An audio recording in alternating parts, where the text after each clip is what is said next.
दुर्गा नदी के किनारे बसा एक गांव फूलपुर। गांव में कुछ 100-150 लोग रहते थे। अंजलि, जो कि पास ही के जिले में रहती थी और 12वीं पास कर चुकी थी, उसके पिताजी ने बेटी को जल्दी विदा करने के लिए उसकी शादी फूलपुर गांव के मुकेश से करवा दी थी। मुकेश कभी स्कूल नहीं गया था और इस कारण वो पढ़ा लिखा नहीं था और बाकी गांव वालों की हालत भी मुकेश जैसी ही थी। मुकेश के घर में उसके माता पिता भी रहते थे। सासू माँ, मैं बाहर मंदिर तक जा रही हूँ, आधे घंटे में आ जाऊंगी। अरे अभी कहीं जाने की जरूरत नहीं है, चुपचाप जाके रसोई में रात के खाने की तैयारी करो। और ये घूंघट क्यों हटा लिया है तुमने? क्या पता नहीं कि इस गांव में औरतें बिना घूंघट के नहीं रहती? रात में अंजलि छत पर जाकर अपनी मम्मी से बात कर रही होती है। तभी गांव की 3-4 औरतें उसे देख लेती है और दरवाजे पर आकर उसकी सास से शिकायत करने लगती है। और क्या हुआ? अरे छत पे तो देखो, आपकी बहू मटक मटक के किसी से फोन पर बात कर रही है। दिन भर फोन पे लगी रहती है।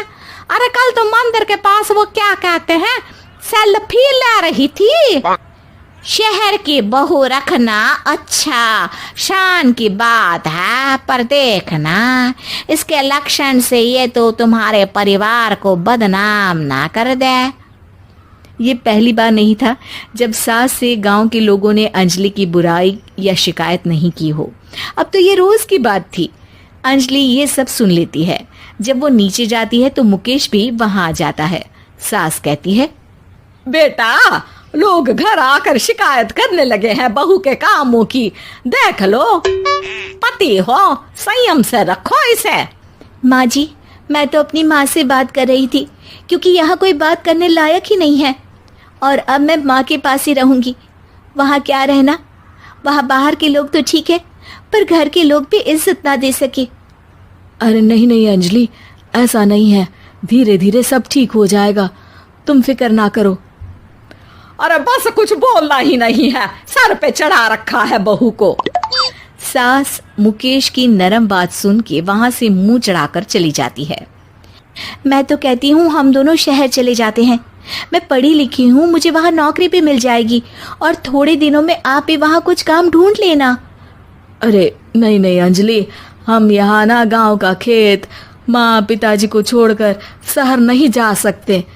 माँ पिताजी को कैसा लगेगा और गांव वाले क्या सोचेंगे? ये कहकर मुकेश सोने चला जाता है और अंजलि की गांव वालों द्वारा बुराई का सिलसिला बहुत दिनों तक चलता ही रहता है। लेकिन अंजलि गुस्सा ना दिखाते हुए समझदारी से काम लेती है। बारिश का मौसम चालू हो जाता है। जोरदार बारिश से पूरे गांव में हाहाकार मच जाता है। दुर्गा नदी में बाढ़ आ जाती है और बाढ़ का पानी पूरे गांव की फसल तबाह कर देता है। फसल की ये हालत देखकर गांव वाले निराश हो जाते हैं और बात तो यहाँ तक पहुँच जाती है कि कुछ लोग तो अंजलि को इस सब का दोषी ठहरा देते हैं।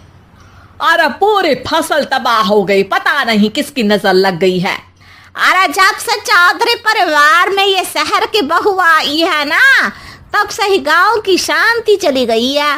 इसके कर्म कांड से माँ दुर्गा नदी भी खुश नहीं है।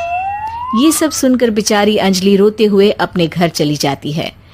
कुछ दिन बाद सभी गांव वाले अपनी फसल का मुआवजा लेकर अपने अपने घर आते हैं। मुकेश भी 1500 लेकर आता है।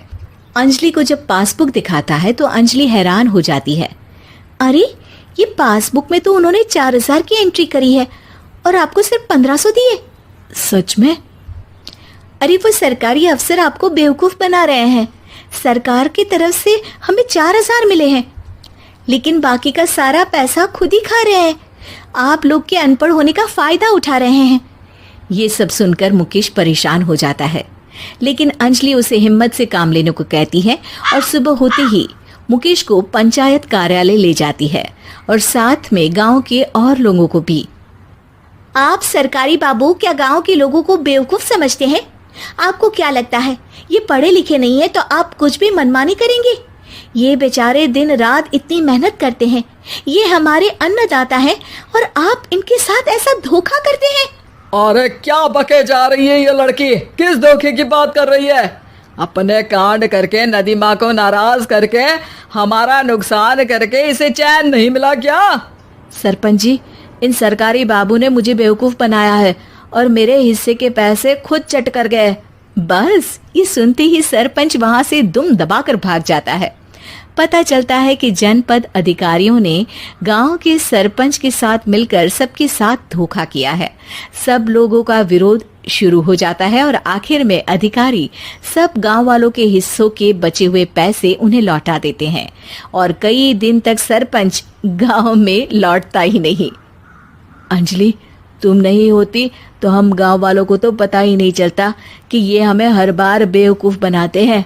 हाँ हाँ अंजलि बेटी, हमें माफ कर दो। हम सब तुम्हें बुरा भला कहते रहे, लेकिन तुमने ही आज हमें बेवकूफ बनाने से बचाया है। हमें तुम पर गर्व है बेटी। अब समझ आया कि सरपंच तुमसे नहीं, तुम्हारे पढ़े लिखे होने से नफरत करता था। क्यों ना इस बार हम अंजलि को ही सरपंच पद के लिए चुन ले? क्या कहते हो गांव वालों? पढ़ी लिखी सरपंच। बस पूरा गांव अंजलि के लिए ताली बजाता है और अंजलि की सास उसे खुशी से गले लगा लेती है।